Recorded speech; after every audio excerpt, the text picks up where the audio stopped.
bienvenue sur notre chaîne. Nous publions des extraits vidéo pour vous aider à choisir celui qui vous plaît.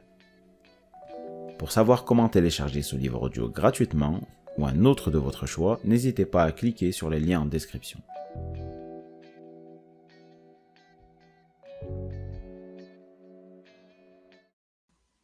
De 1894, puis quand le Conseil de guerre de Rennes aura condamné de nouveau Dreyfus en 1899, d'arracher la réhabilitation de l'innocent Châtier, ce qui sera fait en 1906.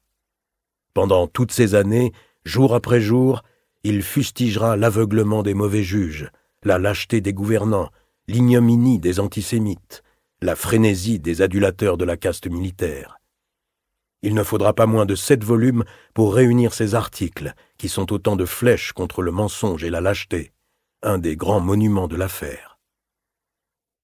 Accédant enfin à un poste de ministre, puis de président du Conseil, l'homme de gauche se trouve en face d'une offensive sans précédent du mouvement ouvrier. Lui, le défenseur d'une république sociale, se voit confronté à la question de l'ordre. Assumant ses responsabilités de ministre de l'Intérieur, refusant la subversion, il devient le premier flic de France, désormais honni par les syndicalistes et les socialistes.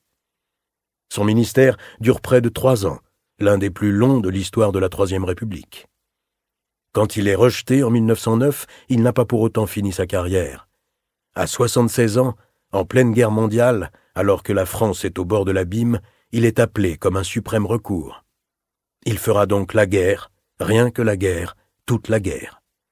Craignant le pire sans jamais le montrer, exaltant les combattants, punissant les défaitistes et les pacifistes, visiteur inlassable des tranchées, bravant l'opposition parlementaire au moment où la déroute est possible, aussi ferme que coopératif avec les Alliés, pénétré de l'esprit des soldats de l'an 2, il redresse le moral de la patrie en danger et force la victoire qui lui offrira son dernier surnom. 4 têtes, 4 rôles, mais non point 4 masques. L'homme est droit, tranchant, volontaire, et s'il sait ruser, ce n'est jamais avec ses idées. Républicain né, fils de la Révolution, adversaire de la puissance cléricale mais respectueux des religions, il n'en est pas pour autant resté figé dans ses conceptions politiques. Ennemi du Sénat, il sera sénateur.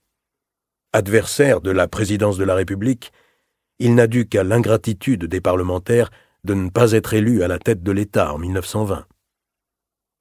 Est-il passé, comme beaucoup, de gauche à droite ? La question mérite certes d'être posée, mais la réponse n'est pas simple. Son échec à la présidence démontre l'existence d'adversaires résolus aussi bien à droite qu'à gauche. Si Clémenceau compte dans la galerie des héros, c'est aussi parce qu'il n'est pas assimilable à un parti. Ce chef qui a su être impitoyable avait-il un cœur ? Ceux, nombreux, qui ne l'aimaient pas, ont pu en douter. Caustique, ironique, amateur de bons mots, il pouvait blesser. Il blessa et multiplia le nombre de ses ennemis. Sa vie, pourtant, que reflète sa correspondance, ses articles, ses livres, l'attachement passionné qu'il a provoqué chez ses fidèles, tout son comportement intime atteste sa tendresse de nature, sa sensibilité et sa générosité. Quoi qu'on puisse reprocher à Georges Clémenceau, et lui-même sait confesser ses maladresses et ses erreurs, son histoire est celle d'un homme exceptionnel, complexe, passionné, un de ces personnages qui surgissent dans l'histoire des Français comme par nécessité. Il est lui, mais il est aussi la France.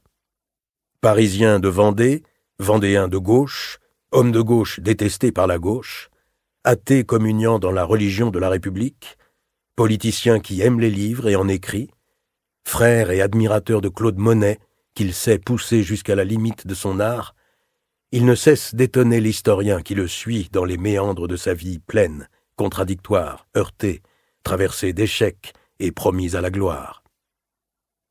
Il faut l'admettre, c'était ce qu'on appelle un grand homme, dans un régime républicain qui se défie des grands hommes, malgré son inspiration athénienne, romaine et révolutionnaire. Lui-même en fait fi.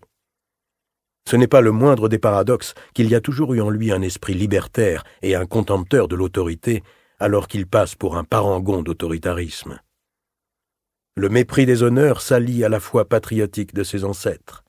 Le mépris des richesses à sa foi dans la science. Il est vrai qu'il est sceptique sur la nature humaine, mais il ne renonce pas au progrès. Il sait qu'il faudra des lustres et peut-être des siècles pour que les Français deviennent de vrais citoyens, mais l'exemple des poilus qu'il a tant aimés lui a interdit.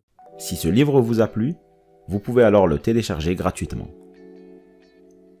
Pour savoir comment faire, cliquez sur le lien en description de la vidéo. N'hésitez pas à commenter pour nous informer des extraits de livres audio que vous aimeriez écouter. Pensez à liker et à vous abonner pour ne rater aucune vidéo.